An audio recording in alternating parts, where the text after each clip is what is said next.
Hi. For the most part, I talk about art, writing, music, and cracking jokes, but we need to talk about rape. Because rape and rape culture, it's still a problem. Some people dismiss the idea of rape culture as PC as if that makes it not real.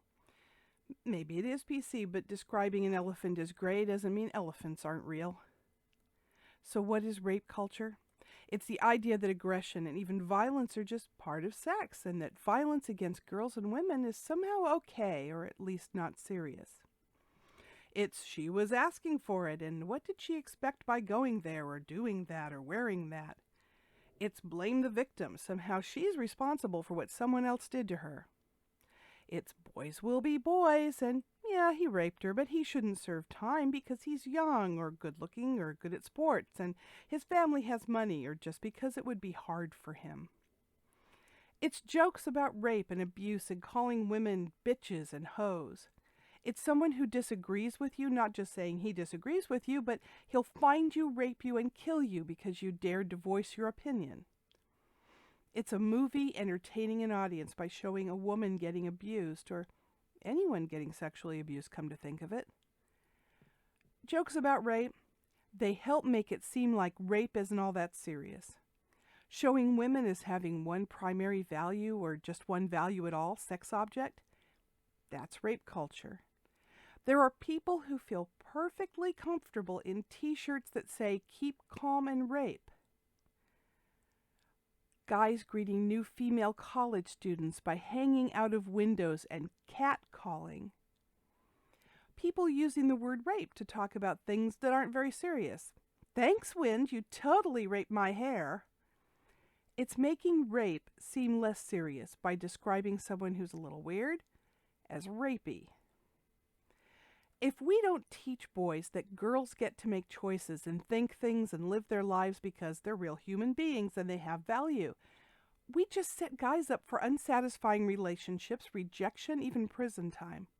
It takes a big chunk of their lives and cripples it. We make their whole lives more difficult.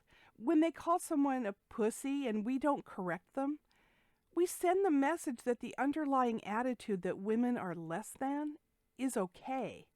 When they yell about some women's breasts or butt on a public street and nobody says, "Hey, hold it, that's rude, that's gross, you're embarrassing yourself," we're saying, "Well, you're a guy, we can't expect better from you, and she's a girl, it's okay to humiliate her." We're setting up boys to expect to be monsters and girls to be victims.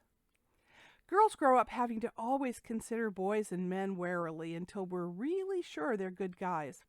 To always be aware of where we are, who's around us, what we do, what we wear, because right now, the weight of trying to be sure we're not raped is heaped on us.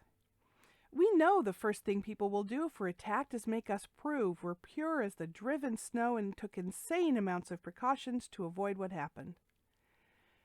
Good guys, they have to deal with being viewed with suspicion. They don't like it, but they realize we have to do that because it's necessary to stay safe.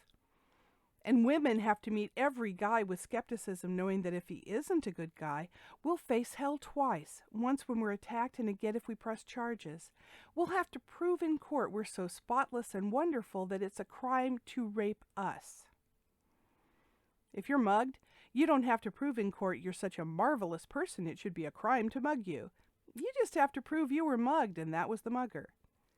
If you're raped, your whole personal life goes on trial. Even though there are shield laws in many places, somehow they'll still talk about your personal life in detail, even though you are ostensibly not the person on trial. In the internet age, it also means herds of strangers will pass judgment on your life choices, your personal worth, as if rape is only a crime if we feel the victim was worth our admiration. So yes, I'll talk about it from time to time. For my nieces, who are strong, smart, creative, wonderful young women. For my beautiful cousins and my friends. For their lovely daughters and granddaughters. For women I may never meet. For other people on the losing end of this, gay people, for example. All those "don't drop the soap in the shower" jokes. Do I even need to explain what's wrong with that? I speak out for myself. And for boys, my nephews, my friends, their sons, their grandsons, my own husband.